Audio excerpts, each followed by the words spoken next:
इंसाफ की बात ना करना, यहाँ ये लोग खंजर को आबाद कर रहे हैं। तुम कांग्रेस ज्वाइन करो और राहुल गांधी के खिलाफ तुम बयान दे दो, उसके बाद तुमको हम फ्री कर देंगे। जहां धर्म और जाति, भाषा, जहां रंग पर हमारा देश बटा होगा, अध्यक्ष जी कैसे डेवलप करेंगे। सांसद पप्पू यादव ने अपने संबोधन की शुरुआत प्रसिद्ध कवि रामधारी सिंह दिनकर की कविता के साथ की। फिर आरक्षण के मुद्दे पर उन्होंने तंज कसना शुरू किया। समय समाप्त होने के बाद भी वो नहीं रुके। फिर स्पीकर को उनका माइक बंद करना पड़ा, लेकिन पप्पू यादव लगातार बोलते रहे। पप्पू यादव जी धन्यवाद। तो हमारा जो गीता, कुरान, रामायण, बाइबल और हमारी जो संस्कृति है वो कंप्लीट वसुधैव कुटुंब, सर्वधर्म समभाव और सार्वभौमिकता के भाव पर है। हमारा पूरा दर्शन न्यू ह्यूमनिज्म और न्यू मॉरलिटी के साथ है और संविधान भी उसी वसुधैव कुटुंब, सर्वधर्म समभाव और सार्वभौमिकता का एक बड़ा हमारे लिए गीता है। मैं सिर्फ दिनकर जी की कहानी से शुरू करता हूं। समर शेष है चलो ज्योतियों की बरसाते तीर, खंड खंड हो गिरे विषमता की काली जंजीर। समर शेष है अभी मनुज भक्षी हुंकार रहे, गांधी कापी रुधिर जवाहर पर फुंकार रहे। समर शेष है अहंकार इनका हरना बाकी है, वृक को दंतहीन अही को निर्विष करना बाकी है। समर शेष है शपथ धर्म की लाना है वह काल, बिछड़े अभय देश में गांधी और जवाहरलाल।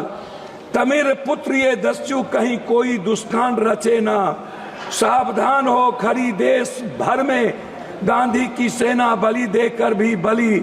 स्नेह का यह मृदु व्रत साधे रे, मंदिर और मस्जिद दोनों पर एक तार बांधो रे। समर शेष है नहीं पाप का भागी केवल व्याध, जो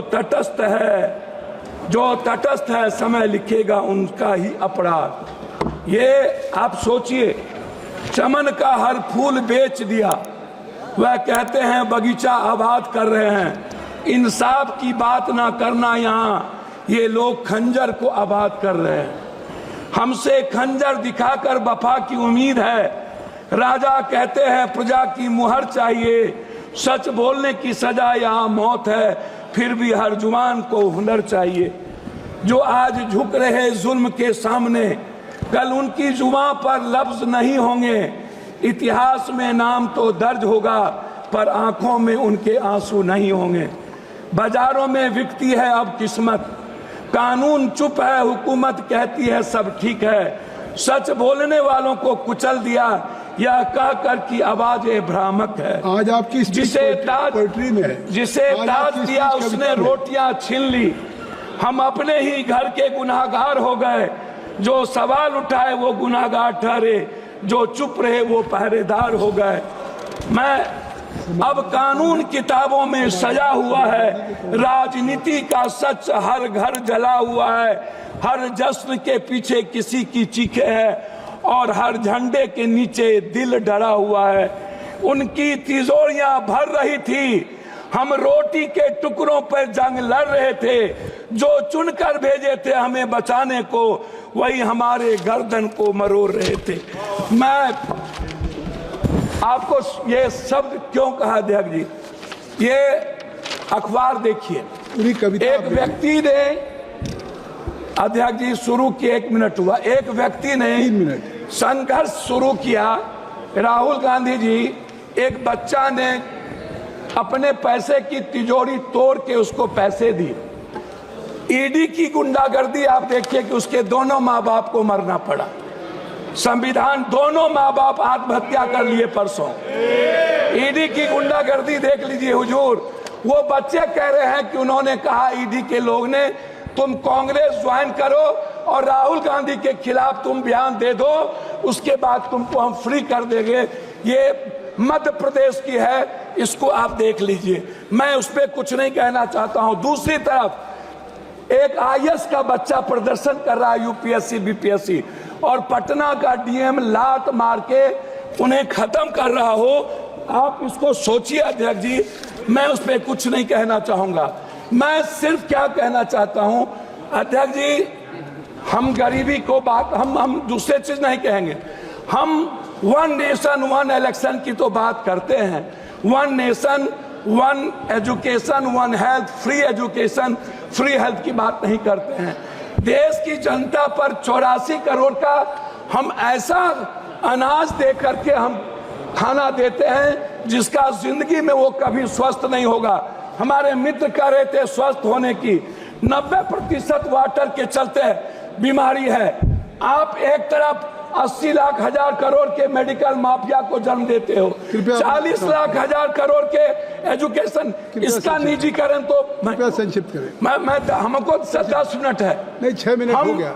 हम एक आग्रह 5 मिनट है, 10 मिनट, 1 मिनट अधिक। हम एक आग्रह, सर हमको बोले थे आप टोकेंगे तो नहीं होगा। आप मेरे गार्जियन हैं।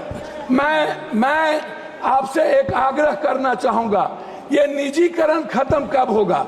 एक दूसरा चीज मैं आपसे एक बात कहना चाहूंगा, बिजली पर तो निजीकरण खत्म करिए। मैं तीसरी चीज, आप आरक्षण की बात करते हैं। मैं बाबा साहब अम्बेडकर की आपको एक आग्रह करूंगा अध्यक्ष जी, आप मेरी बात को सुन लें। मेरा आग्रह है फंडामेंटल राइट और मिनिमम रिक्वायरमेंट। ये फंडामेंटल राइट के पहले या बाद ये धर्म, हमारे मित्र कह रहे थे सारी बात कविताओं में आ गई। मैं एक बार सुन लीजिए ना, हम एक आग्रह कर रहे थे जी, हमको 3 मिनट समय दिया जाए। नहीं। हमारे मित्र कह रहे थे कि हमारा देश डेवलप, अध्यक्ष जी हमारा देश डेवलप क्यों नहीं करता? मैं यही कहता हूँ क्यों डेवलप नहीं करता। मैं जहाँ धर्म और जाति भाषा, जहाँ रंग पर हमारा देश बटा होगा, अध्यक्ष जी कैसे डेवलप करेंगे? आप जो देश डेवलप किया है उन्होंने धर्म और रंग को छोड़ा है। सर मैं लास्ट कर रहा हूँ, मैं आरक्षण की बात करना चाहूंगा बस, और जनसंख्या आदि। और हमारे कुछ मित्र कल कह रहे थे बिहार के, शायद उनको डीएनए भूल गए जब इस देश के पीएम को उन्होंने 100 बोरा डीएनए भेजा था। एक हमारे सांसद, सर लास्ट कर रहा हूं, उन्होंने कहा कांग्रेस के खून में उनके परिवार की नींव है, और उन्होंने जिस तरीके से कांग्रेस को गाली दिया, मुझे सर लास्ट है।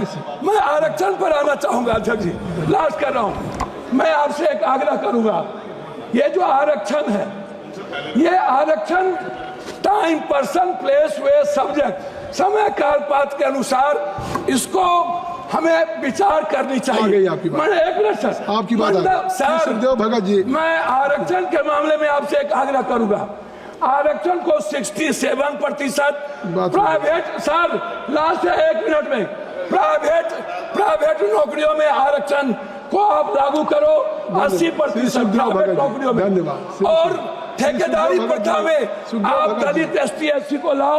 दूसरी तरफ श्री सुखदेव भगत जी, आ गई बात, आ गई, हो गई। श्री सुखदेव भगत जी, श्री सुखदेव, आपकी आरक्षण की बात आ गई सब।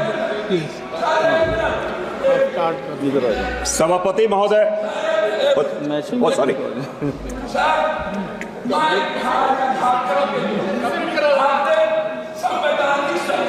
इसमें मेरा हो गई बात। वहाँ के माइंस, वहाँ की इकोनॉमी को रोकी गई है। सुखदेव भगत जी, हो गई बात।